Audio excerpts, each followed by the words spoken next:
तो पिछले एपिसोड में जेंगहू ने लियू को मार दिया था, जिसके बाद लिन उससे कहता है कि तुम यहाँ से चले जाओ और फिर इस मैटर के बारे में जो भी होगा मैं उसे देख लूंगा। तब उसकी बात सुनकर जेंगहू उससे कहता है कि तुम भी मेरे साथ में चलो, लेकिन इस पर लिन उससे कहता है कि तुम इसके बारे में चिंता ना करो। जिसके बाद हम देखते हैं कि जेंगहू भी यहाँ से जाने के लिए रेडी हो गया था और इसी के साथ वो लिन से कहता है कि तुम भी अपना ख्याल रखना। इसके बाद लिन अपने एनर्जी को कंडेंस करने की कोशिश करता है, लेकिन काफी कोशिश करने के बाद भी वो ऐसा नहीं कर पाता। इसके बाद वो सीतू से पूछता है कि सीनियर मैं ऐसा क्यों नहीं कर पा रहा। तब इसकी बात सुनकर सीतू इसके एनर्जी को चेक करता है और इस बात से वो कुछ परेशान हो गया था। जिस पर लिन उससे पूछता है कि क्या मेरे साथ में कोई गड़बड़ हो गई है। तब इस पर सीतू उससे बताता है कि लिंकाओ नाम का एक पॉइजन होता है, जिसे लेने के बाद से तुम अपने स्पिरिचुअल एनर्जी को कंडेंस नहीं कर पाओगे और इसके अलावा तुम अपने कल्टीवेशन को भी एडवांस नहीं कर पाओगे। अब इतनी बात कहने के बाद वो उससे पूछता है कि यह पॉइजन तुम्हें किसने दिया होगा, क्या उसके बारे में तुम्हें कुछ याद है। तब इसकी बात सुनकर उसे याद आता है कि एल्डर सुन ने उसे कोई एलेक्सिर दिया था, जिसके बारे में सुनकर सीतू उससे कहता है कि तुम्हारा मास्टर तो बहुत घटिया है और इसीलिए मैं चाहता हूँ कि तुम उसे तुरंत मार दो। लेकिन इस पर लिन उससे कहता है कि क्या आपको किसी एंटीडोट के बारे में पता है जिसके मदद से मैं अपने अंदर के पॉइजन को खत्म कर पाऊँ। तब इस पर सीतू उससे कहता है कि इसके लिए तुम्हें फायर के साथ में फाइट करना होगा, लेकिन मुझे तो ऐसा नहीं लगता कि तुम इसे सहन कर पाओगे। तब इस पर लिन उससे कहता है कि जब तक आप मुझे प्रैक्टिस करना सिखाते रहेंगे तब तक मुझे किसी भी बात का कोई डर नहीं है। इसके बाद अगले सीन में हम देखते हैं कि हैंग्यू सेक्ट के सभी स्टूडेंट एक जगह पर इकट्ठा हो रहे थे, क्योंकि सुआनडाओ सेक्ट के स्टूडेंट यहाँ पर आने वाले होते हैं। तभी इसी बीच हम देखते हैं कि यहाँ आसमान में बहुत ही अजीब हलचल होने लगती है और अब इसी के साथ सुआनडाओ सेक्ट के लोग अपने बिस्ट के साथ में यहाँ पर आ गए थे। अब इसे देखते ही यहाँ के स्टूडेंट पूरी तरह से हैरान हो गए होते हैं और कहने लगते हैं कि यह सेंटीपेड तो कम से कम 300 साल पुराना है और ऐसा लगता है कि इसका पॉइजन किसी को भी एक झटके में मार देगा। तब इसके बारे में जानकर लिन कहता है कि यह तो सही समय पर यहाँ आ गया, क्योंकि असल में वो इसका यूज करके अपने अंदर के पॉइजन को खत्म करना चाहता है। अब इसी के साथ हम देखते हैं कि सुआनडाओ सेक्ट के लोग यहाँ पर आने लगे थे, जिनके साथ में एक बहुत ही ब्यूटीफुल डिसाइपल भी होती है, जिसके चार्म पावर के सामने वे सभी भी कुछ नहीं कर पाते और इसमें से बहुत सारे लोग इसके ब्यूटी के तरफ अट्रैक्ट होने लगे थे। तब यह देख मास्टर अपने पावर का यूज करके इन सभी को बाहर लाते हैं। इसके बाद वो लड़की कहने लगती है कि मेरा जन्म वाटर स्पिरिट रूट के साथ में हुआ था, इसीलिए जिसके पास में भी फर्स्ट लेवल का की कंडेंसेशन होता है वो मेरे चार्म पावर को नहीं रोक पाता।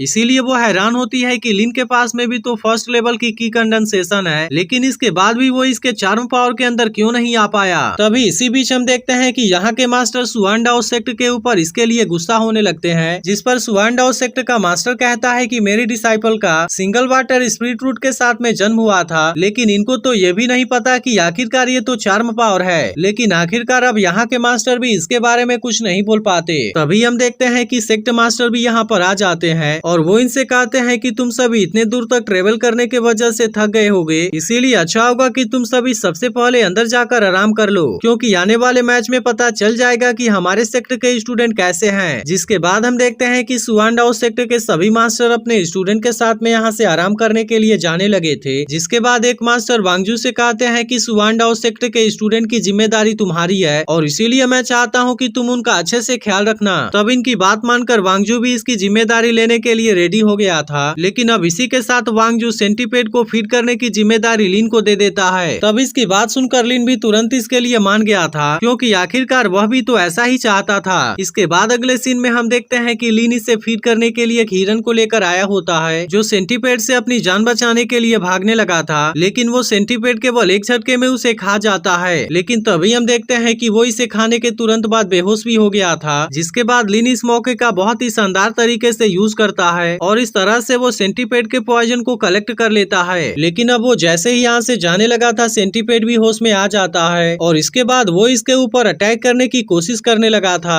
तब यह देखते ही लिन भी अपनी जान बचाने के लिए तुरंत वहाँ से भागने लगता है और वो किसी तरह से अपनी जान बचाकर हेवनली पर्ल के स्पेस में आ जाता है। अब इसी के साथ हम देखते हैं कि उसने इसके पॉइजन को पी लिया था और अब इसके साथ में वो प्रैक्टिस करना शुरू कर देता है, लेकिन असल में वो पॉइजन बहुत ज्यादा स्ट्रॉन्ग था, जिसके वजह से इसे खत्म कर पाना इतना आसान नहीं होता। लेकिन इसके बाद भी हम देखते हैं कि लिन इसके लिए अपनी तरफ से पूरी कोशिश कर रहा था, जिसे देख सीतू उससे कहता है कि अगर तुम मर गए तो फिर उसके बाद मुझे यहाँ पर सैकड़ों सालों तक इंतजार करना होगा। लेकिन इस पर लिन उससे कहता है कि सीनियर आप इसके बारे में चिंता ना कीजिए, क्योंकि मैं आपको किसी न किसी तरीके से यहाँ से बाहर बाहर जरूर निकालूंगा। इसके बाद हम देखते हैं कि लिन फिर से इसके बताए हुए तरीके से प्रैक्टिस करने लगा था और अब इस तरह से वो केवल कुछ ही देर में सेकंड लेवल में पहुंच जाता है। लेकिन असल में यहाँ पर इसके साथ में एक अजीब सा इंसिडेंट होता है और हम देखते हैं कि वो की कंडेंसेशन के लेवल 14 में आ गया होता है। जिसके बाद हम देखते हैं कि इस बात से खुद सीतू भी पूरी तरह से हैरान होता है। इसके बाद लिन उससे पूछता है कि आखिरकार अचानक से मैं लेवल 14 में कैसे आ गया। तब इस पर सीतू उससे कहता है कि शायद यह कोई इंसिडेंस है। लेकिन तभी हम देखते हैं कि सुवानडाओ सेक्टर के स्टूडेंट यहाँ पर इसे खोज रहे होते हैं, जिसे देख लिन इनसे पूछता है कि आखिरकार बात क्या है। तब इस पर इनमें से एक स्टूडेंट कहता है कि हमारा बेस्ट अचानक से डिप्रेस हो गया और इसीलिए उसके साथ में जरूर ही तुमने कुछ किया होगा।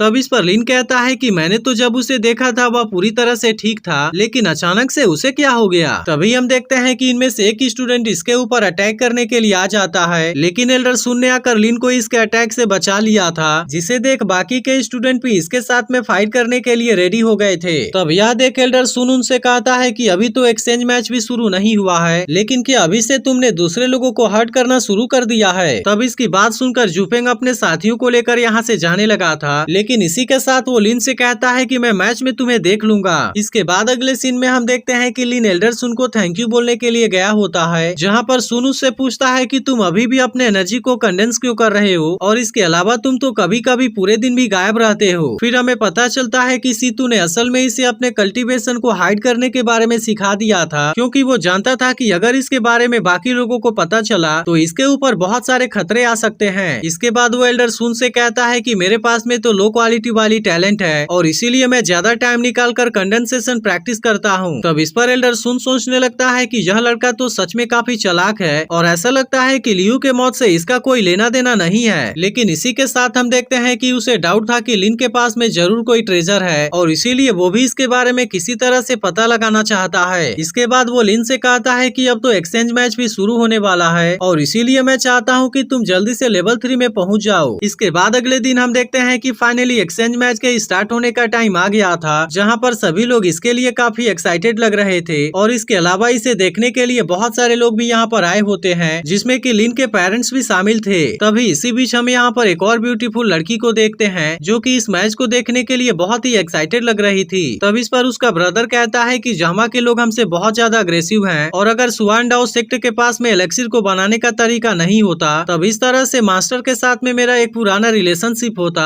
और अगर उन लोगों ने टेलीपोर्टेशन अरे को एक्टिवेट नहीं किया होता तो उसके बाद फिर हमें यहाँ पर नहीं आ पाते। तब इस पर उसकी सिस्टर कहती है कि यहाँ के ज्यादातर मास्टर तो किलिंग को प्रैक्टिस करते हैं, लेकिन असल में मेरे जैसे यहाँ पर ऐसे भी बहुत सारे लोग हैं जो कि अल्केमी बनाना, वेपन रिफाइन करना और इसके अलावा बहुत सारी चीजों के बारे में भी जानते हैं। तभी इसी बीच हम देखते हैं कि सेक्टर लीडर भी इस मैच को स्टार्ट करने के लिए यहाँ पर आ गए थे, जो सभी से कहते हैं कि जिस भी सेक्टर का स्टूडेंट लास्ट तक यहाँ पर बना रहेगा उस सेक्टर को इस मैच का विनर माना जाएगा। इसके बाद हम देखते हैं कि हुआंगफू सेक्टर के तरफ से सबसे पहले कुवांग इनके साथ में फाइट करने के लिए आता है, जिसके पास में मिडिल ग्रेड वाला लोटस स्वॉर्ड इंटेंट होता है। तब इसे देखते ही सुवानडाओ सेक्टर के तरफ से भी जुपेंग इसका सामना करने के लिए आ गया था और वो रिंग में आते ही तुरंत इसके ऊपर अटैक करना भी शुरू कर देता है। यह देख कुवांग भी अपने स्वॉर्ड पावर का यूज करके इसके स्नेक अटैक को रोकने लगा था, लेकिन असल में वो अपने अटैक से इसका कुछ भी नहीं कर पाता। जिसके बाद हम देखते हैं कि जुपेंग इसके ऊपर अटैक करके इसे जख्मी कर देता है और इस तरह से उसने कुवांग को बहुत ही आसानी से हरा दिया था। तब इसके पावर को देख लिन भी पूरी तरह से हैरान हो गया होता है, क्योंकि असल में इसके पास में लेवल 13 वाली की कंडेंसेशन होती है। तभी सुवानडाओ सेक्टर का मास्टर कहता है कि अगर किसी ने भी जुपेंग को हरा दिया तब उसके बाद हमारा सुवानडाओ सेक्टर तुम्हारे सामने हार मान लेगा। तब इसकी ऐसी बात सुनकर लूसोंग जुपेंग के साथ में फाइट करने के लिए रेडी हो जाता है, जिसे देख जुपेंग उससे कहता है कि क्या सच में तुम मेरे सामने टिक पाओगे। तब इसकी बात सुनकर लूसोंग तुरंत अपने स्वॉर्ड्समैनशिप के पावर का यूज करके इसके ऊपर अटैक कर देता है, लेकिन जुपेंग ने अपने पावर का यूज करके इसके अटैक को बहुत ही आसानी से रोक लिया था और फिर इसी के साथ वो इसके ऊपर अपने पावर का यूज करके भी अटैक कर देता है। जिसके बाद हम देखते हैं कि लूसोंग भी अब इसके सामने कुछ नहीं कर पाता और आखिरकार वो भी इसमें बुरी तरह से हार जाता है। वहीं जुपेंग कहने लगता है कि क्या और कोई भी मेरे साथ में फाइट करना चाहता है, लेकिन हम देखते हैं कि हैंग्यू सेक्टर का कोई भी डिसाइपल इसके साथ में फाइट करने के लिए रेडी नहीं होता। लेकिन अब इसी के साथ वो अपने स्वॉर्ड पावर का यूज करके यहाँ के बैरियर के ऊपर भी अटैक कर देता है और अब इस तरह से इसमें लिन के पेरेंट्स भी जख्मी होने वाले थे, जिसे देखते ही लिन इनको बचाने के लिए वहाँ पर आ जाता है। तो क्या आपको लगता है कि लिन जुपेंग को हरा पाएगा? इसके बारे में कमेंट करके जरूर बताना और अगर अगर आप इसके अगले एपिसोड के लिए एक्साइटेड हो तो इस वीडियो को लाइक जरूर कर देना और इसके पिछले एपिसोड को मिस कर दिया हो तो लेफ्ट वाली वीडियो जरूर देख लेना।